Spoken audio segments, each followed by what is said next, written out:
E hoje nós vamos conversar sobre alguns comportamentos que levam as pessoas muitas vezes a se desviar do seu propósito, da sua encarnação, dos seus aprendizados.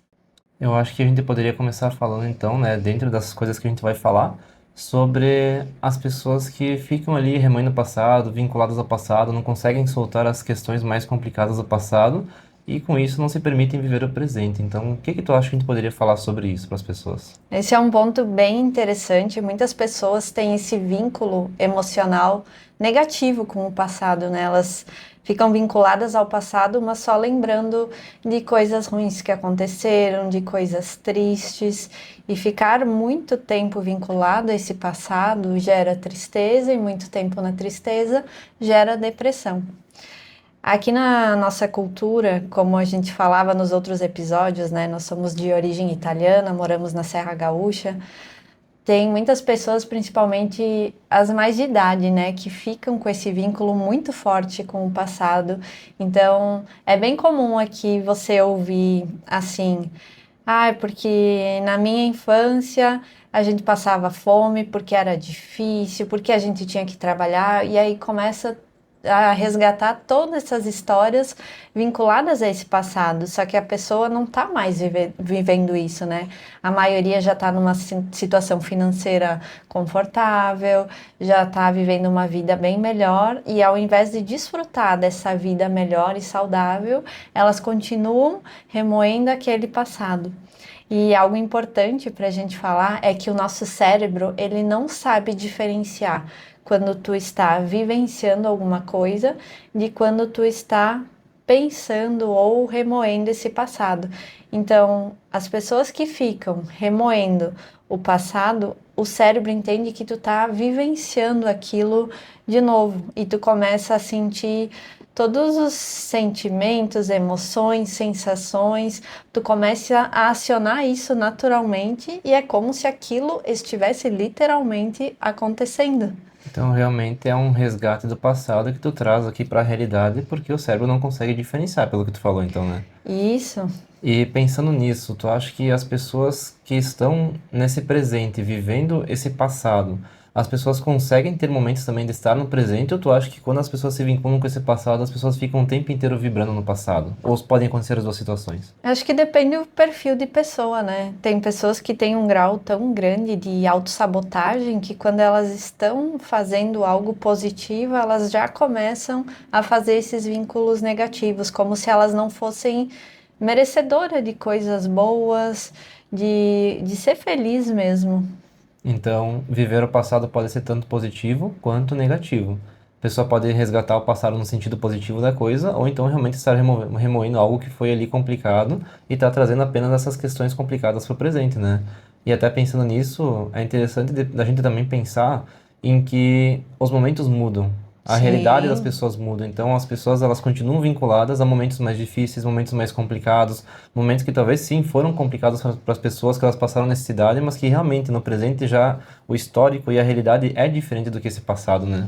E agora, tu falando isso, me lembra até da relação de irmãos, que muitas vezes tem o irmão mais velho passou por uma fase mais difícil da família e passa a vida inteira fazendo comparações com o irmão mais novo, que teve mais condições, que pode fazer isso, que pode fazer aquilo. Isso também é uma forma de vínculo negativo com o passado e, como tu disse, de não analisar esse contexto de que as pessoas mudam, a condição financeira muda, o cenário mesmo muda. Então é uma questão muito também das pessoas estarem abertas para essa percepção toda, né? Ou estar fechado somente nas suas dores, continuar vinculado nesse apego emocional, nessa tristeza, nessa questão que foi gerada ali, ao invés de soltar isso e trazer uma leveza para conseguir ver as coisas de forma diferente, entender que os pais passaram por situações diferentes, em momentos diferentes, que houve ali sim uma construção na vida dos pais, em que, claro, num primeiro momento, no início de uma relação, onde que se tiveram esses primeiros filhos, né, ou o primeiro filho, na verdade, que geralmente é onde que tem mais um tipo de atrito emocional, né, se Uhum. passaram por dificuldades, mas que a vida foi acontecendo e que as coisas foram melhorando. Então, é aquela coisa de mudar o pensamento e o foco para o lado positivo, entender aquilo que aconteceu durante toda essa trajetória, ao invés de ficar focado no negativo e no passado. Exato. E tem muitas pessoas que dizem Mas como é que eu vou elevar a minha frequência, a minha vibração, se meu passado foi muito triste, foi muito difícil? O segredo disso tá bem como tu falava, nessa forma de olhar para o passado. Sempre que a gente estiver olhando para o passado com tristeza, estamos vibrando em 75 Hz. É uma frequência muito baixa. Se a gente estiver olhando para o passado, daqui a pouco culpando os pais, porque o irmão mais novo teve condições e eu não tive. Então, se olhar para o passado com essa frequência de culpa, é 30 Hz, muito baixo. Se olhar para o passado com raiva por causa de coisas que aconteceram, 150 Hz. São todas frequências que mantêm a pessoa fixada nessa questão emocional.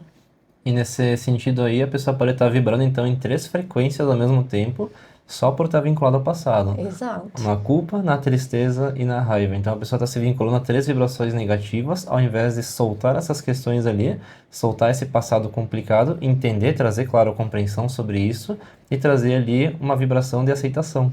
E isso que aí é 350 Hz. Então, olhem a diferença só na forma de olhar, a diferença de frequência, de vibração daquilo que tu tá emanando.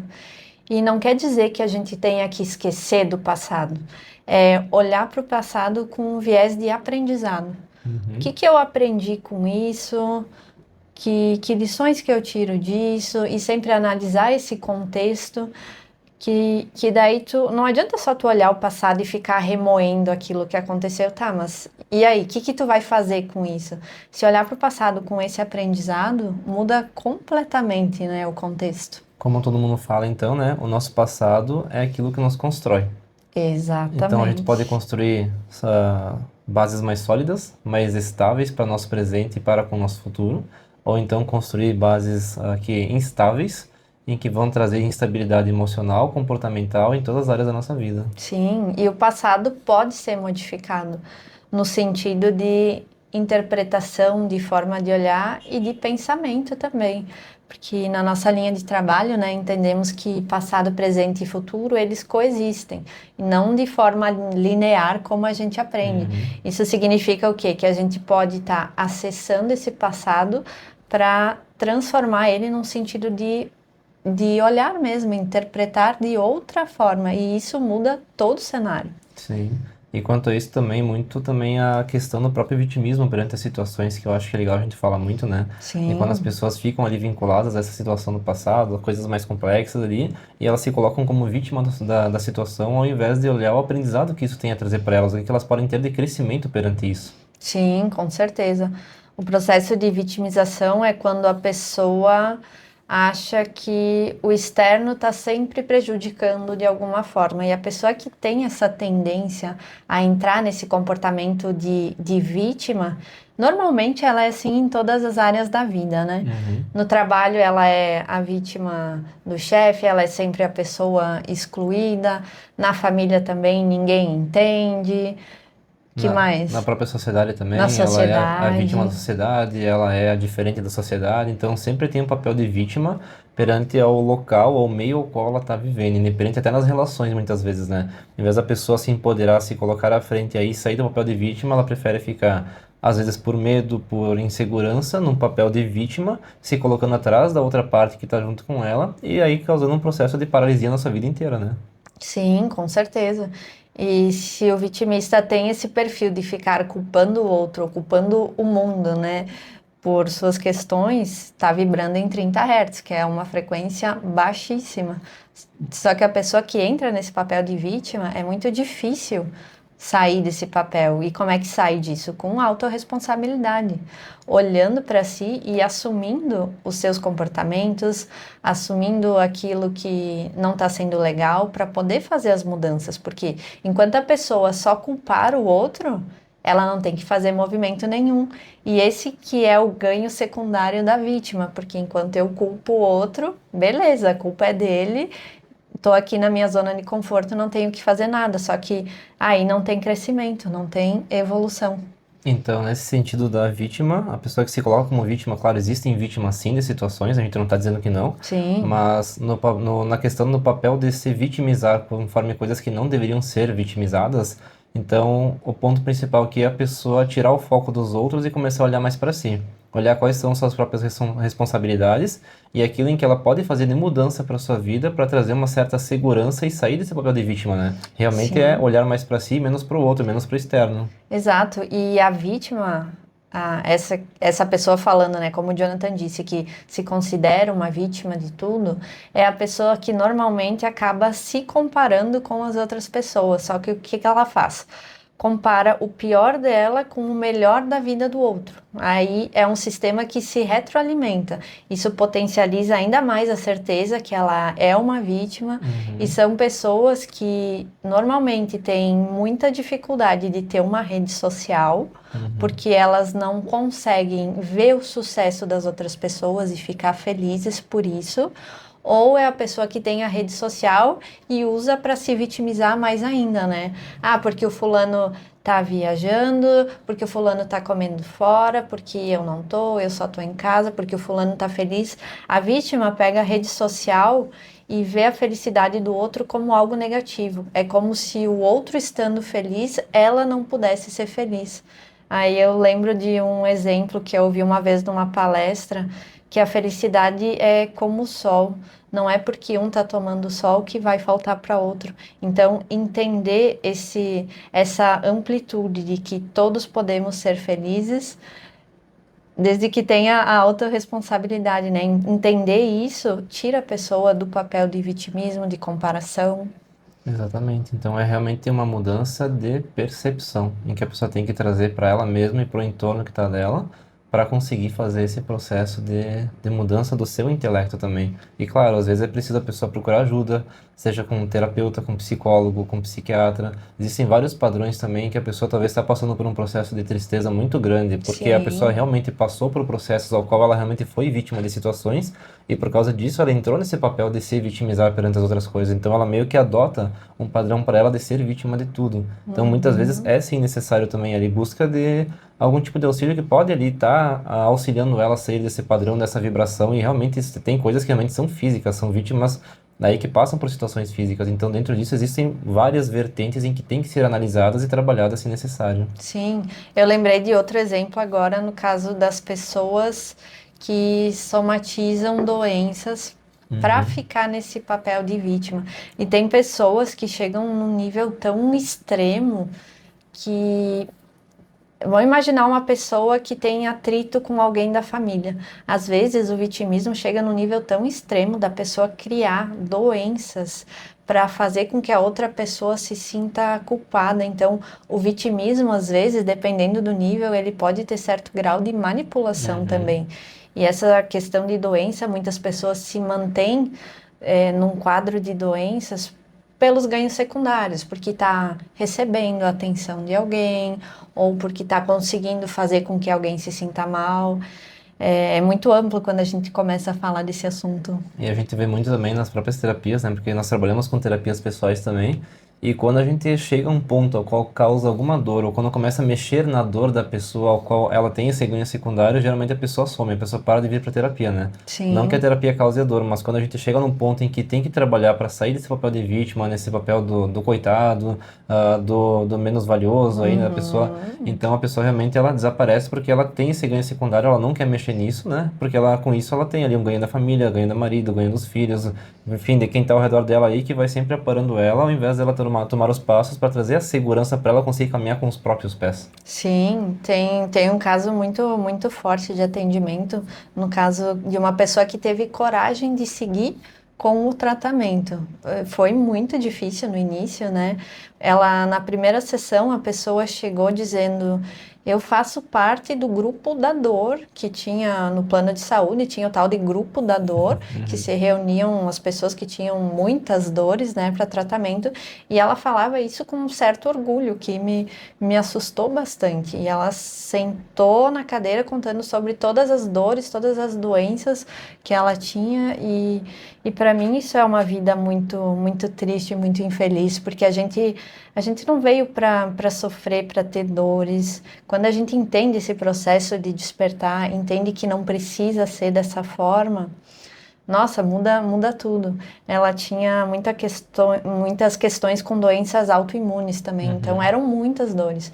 Depois que ela passou para o tratamento, que ela fez essa mudança de olhar, saiu desse papel de vítima, mudou muito. Quando eu vi ela um tempo depois, eu pedi: então, como estão as tuas dores? E ela me disse: eu nem lembro que eu tenho uma doença autoimune. Ou seja, o fato dela sair desse papel de vitimismo mudou completamente, até num nível físico. Foi um caso que me marcou muito, que eu achei muito incrível. E a gente fala muito sobre isso, né, da importância, claro, da medicina na nossa vida. A medicina é tudo, mas a gente aborda muito esse tema que muitas das nossas dores físicas, elas provêm inicialmente, né, de Uhum. questões emocionais ou energéticas que, quando não bem trabalhadas, elas acabam aqui somando e virando questões físicas. Então, por isso da questão também das doenças autoimunes, né, elas têm muita questão emocional vinculada a isso, né? Sim.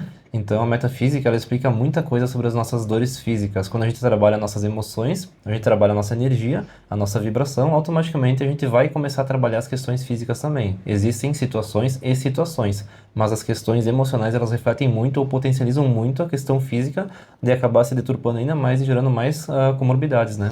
Sim, e quando a pessoa consegue entender isso e consegue aliar junto com os tratamentos médicos, é como o Jonathan disse, a pessoa vai continuar fazendo os tratamentos médicos, mas quando consegue a isso, entender que padrão comportamental, emocional tem que estar potencializando ainda mais essa doença e consegue unir o tratamento físico com o emocional, com o energético, nossa, isso potencializa muito os Uhum, resultados. sim. E se for pensar, bom, a gente falou até agora então no vitimismo, que é uma forma de um autorrebaixamento da pessoa. Sim. A gente tem que pensar agora também ao contrário, porque também, além de se rebaixar, tem o se empoderar demais, que acaba afetando Uhum. quem está ao nosso redor, que são as questões do excesso de poder, quando as pessoas se acham ter poder demais perante as coisas, se colocam em cima de um poder demais, em que muitas vezes passa até a realmente passar em cima dos outros, né? Então, isso também é outro processo em que trabalha ali numa perda de encarnação, muitas vezes, né? Eu arrisco dizer que o poder é uma das coisas que mais testa a pessoa na sua encarnação e que mais faz ela se perder na encarnação. E aqui, como poder, a gente pode pensar num sentido muito amplo. Poder pode ser muitas coisas.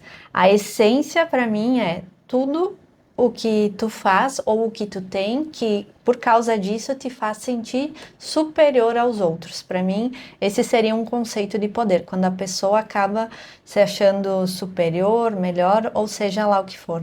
Vamos dar alguns exemplos de poder? Sim, eu acho que tem vários, né? Mas o que a gente vê principalmente ali, questão de dinheiro, quando a pessoa tem, claro, tem muitas pessoas que têm muito dinheiro e auxiliam os outros com esse dinheiro também, né? Não é só para si, mas para ajudar o coletivo, né? Agora tem pessoas que acabam deturpando a sua vida por causa do excesso de dinheiro, excesso de conhecimento, a própria mediunidade também pode levar a pessoa Uhum, a caminhos aí, a vieses que não são muito saudáveis, né? O excesso da mediunidade ou ganhar poder em cima da mediunidade, né? sim. Poder de influência, poder de conhecimento, isso é muito complicado. E até a questão dos próprios cargos das pessoas, sejam dentro de uma empresa, sejam cargos políticos, coisas Uhum. que levam a pessoa ali a comandar outras pessoas e acabam ali tendo um excesso de poder demasiado, né? Com certeza. Vamos falar um pouquinho sobre dinheiro. Então, como o Jonathan disse, o problema nunca é o dinheiro. É o que a pessoa faz com esse dinheiro e que sensação o dinheiro traz para a pessoa. Uhum. Tem muitas pessoas que têm muito dinheiro, que quanto mais dinheiro tem, mais usam para contribuir com a sociedade, com o outro, para ajudar as pessoas. E tem pessoas não, que viram extremamente arrogantes por causa de Uhum. dinheiro. E tu vê muito isso no dia a dia, a forma como a pessoa lida com outras pessoas de um cargo mais simples, daqui a pouco alguém que está atendendo no mercado, Uhum. numa lanchonete. Então, tem pessoas que se desviam muito por causa do dinheiro. E pensando no dinheiro, até se for pensar em nós, tudo que a gente trabalha no sentido de ganhar com as terapias, com os atendimentos que a gente faz, boa parte daquilo que a gente ganha, a gente reverte tudo em ações também. Seja em fornecer atendimentos gratuitos, seja em ajudar alguma instituição, ajudar algum evento, alguma coisa assim. Então, imagina Uhum. se todo mundo que tá ali no meio comercial, que está recebendo um salário legal, que está ganhando bem, pode reverter parte disso para auxiliar o próximo. O dinheiro não é um problema, o dinheiro, na verdade, ele traz muitas coisas positivas. Eu, particularmente, eu adoro dinheiro, sabe? Mas não é no Sim. sentido de ser ganancioso, é no sentido de que o dinheiro traz, ou te traz questões positivas na tua vida, te traz viagens, tu pode daqui a pouco comprar alguma coisa que tu tem vontade de comprar, tu pode auxiliar o outro. Então, tem muitas pessoas também que deturpam a energia do dinheiro, que acham que o dinheiro é prejudicial, que o dinheiro denigra a tua imagem, que, enfim, pode te causar algum excesso de poder, que é o que geralmente acontece, né? Mas se as pessoas olharem no sentido contrário disso e saberem que o dinheiro pode gerar proveitos tanto para ti, para tua família e para quem está ao redor de ti, isso muda totalmente a vibração e a energia do dinheiro. Assim como os cargos ao qual tu faz parte, seja numa empresa ou seja em algum lugar público, por exemplo. Se tu leva esse cargo de uma forma saudável, tanto para a tua ação, para aquilo que tu faz no teu dia a dia, quanto e também como tu pode auxiliar quem está ao teu redor com o cargo que tu tem, então é a forma como tu olha, a forma como tu age perante aquilo que tu tem nas tuas mãos, né? E tu conseguir olhar para o outro como sendo realmente um ser humano que está aí, que daqui a pouco precisa da tua ajuda e tu pode ajudar ele, ou então como sendo realmente alguém que está abaixo de mim, eu não vou nem olhar, dar um bom dia para a pessoa, que isso também é uma coisa que acontece muito, né? Sim, muito. Isso a gente vê muito nas empresas. Sobre a questão do conhecimento, vamos juntar conhecimento com mediunidade. Mediunidade é algo que todos temos. Apenas alguns desenvolveram e outros não olham para isso. E tem algumas pessoas que me assustam muito, principalmente nesse meio espiritualista, que acabam se perdendo nessa questão de poder por ter desenvolvido uma mediunidade ou pelo conhecimento também, né? Então a pessoa já começa a se achar superior aos outros e se coloca numa posição tão superior, sou um comandante estelar, uma coisa de ego tão inflado que acaba criando até um distanciamento das pessoas, né? Só que se estamos aqui é porque a gente tem sim questões para resolver e o comandante estelar lá também tem os seus aprendizados aqui, né? É como eu sempre falo, eu posso ser um comandante estelar, eu posso ser uma mônada de Jesus Cristo, pode ser qualquer coisa, mas aqui, por exemplo, eu sou Jonathan, tu é Vanessa, fulano é fulano, ciclano é ciclano, então aqui a gente é humano. A gente pode ter, então, os nossos dons, as nossas conexões para favorecer e para auxiliar quem precisa, mas não quer dizer que a gente aqui é alguém maior ou menor do que outro, né? Exato. E eu avalio isso muito pelo comportamento da egrégora de seres que a gente trabalha, dos seres de luz. A gente trabalha com uma egrégora bem diversificada, dependendo do que precisa. E como eu já disse num outro episódio, ninguém chega lá se achando superior ao outro, né? Ah, dá licença porque eu sou fulano de tal, vou fazer meu tratamento. Não. Eles chegam na maior humildade, simplicidade, eles só estão lá para trabalhar. Todo mundo que começa muito a ter essa superioridade ou falar muito porque eu, e esquece de todo o resto que está envolvido nisso, acaba se perdendo muito nesse processo. E agora tu falou do eu, também pensei num outro ponto, né? Que o eu, ele é importante quando ele traz para nós uma autoafirmação de algo que para nós constrói nossa personalidade. Então, tem muitas pessoas que falam, usar a palavra eu, ela é negativa, é ego. Na verdade, não. O eu equilibrado traz empoderamento para ti para fazer um movimento importante na tua vida que não vai deturpar ou prejudicar o outro. Mas agora, quando o eu traz essa questão do ego, em que eu sou melhor do que o outro, aí é um eu totalmente desequilibrado, que aí sim, lasca tudo, né? Com certeza. E outra coisa que também poderia falar é a questão do apego, do excesso de apego às coisas, né? Que é um ponto muito importante também, os medos, os pensamentos negativos, os medos e preocupações com o futuro, tudo isso também são coisas aí que acabam desequilibrando toda a nossa energia também e que às vezes fazem a gente travar e perder esse processo encarnatório. E também fazem com que tu se desvie do teu real propósito, aquilo que tu veio fazer aqui. Vou dar um exemplo nosso da empresa. Eu tive empresa por 16 anos, então para mim era algo muito seguro, muito confortável, porém eu já sentia que esse não era mais o meu caminho. Eu já tinha estudado 8 anos de psicologia, já estava estudando espiritualidade e energia por mais 8 anos, então já tinha 16 anos aí de estudos, né? Comecei os estudos junto com a empresa. E em determinado momento eu senti que não era mais o meu caminho, que eu precisava dar um passo além. Só que na empresa era seguro, era confortável, o financeiro era estável, eu já tinha segurança dentro do que a gente fazia.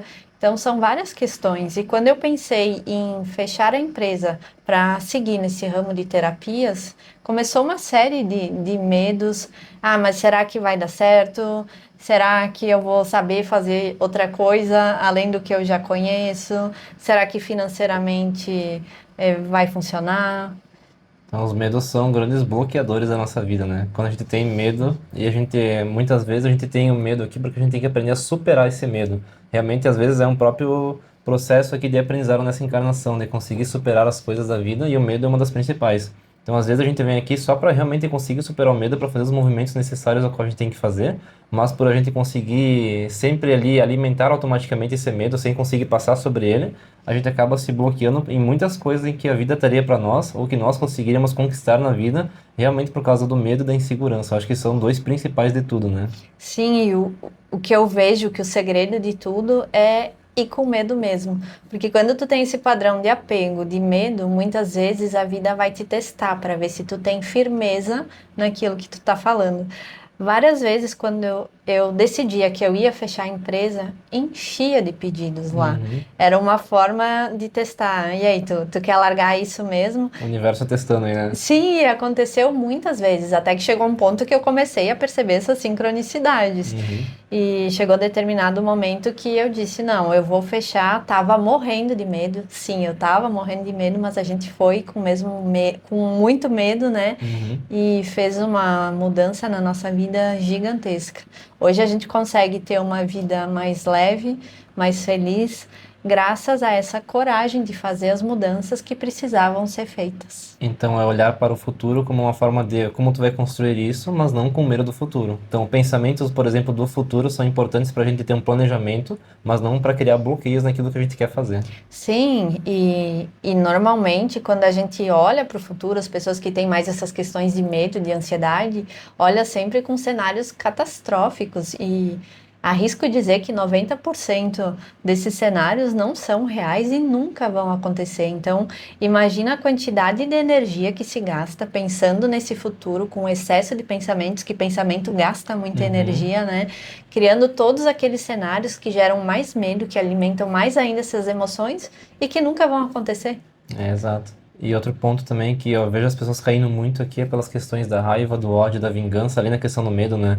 Então, quando isso vem à tona em cima da gente, a gente não tem um controle emocional sobre isso, a gente acaba caindo sobre isso, isso também é algo que também deturpa muito a nossa energia, a gente nem percebe que a gente entra nessas emoções, assim como o medo também, o medo domina a gente sem a gente perceber, né? Mas eu vejo muitas pessoas na rua, no dia a dia, nos locais aí em volta da gente, com realmente as questões aí de raiva perante as situações, raiva perante a vida, raiva perante os outros, Sim. raiva até com a família às vezes, e próprias Uhum. situações que acontecem que a raiva acaba virando ódio. O ódio é uma vibração muito pior do que a raiva, porque a raiva ela emite uma vibração negativa, uma vibração até de 150 Hz, se nós formos falar em questão de vibração, né? O Sim. ódio já seria uma raiva negativada, então seria uma frequência negativa sobre a própria Uhum. raiva, porque o ódio domina a gente no sentido em que a gente não consegue nem controlar nossos pensamentos, as nossas ações, nossos movimentos, e muitas vezes aí a gente vê então as besteiras que acontecem no dia a dia, coisas que as pessoas fazem contra o outro, em virtude dessa raiva deturpada que virou um ódio. Então o ódio domina a nossa energia, assim como o medo, e a gente não percebe, porque a gente vive nesse automático,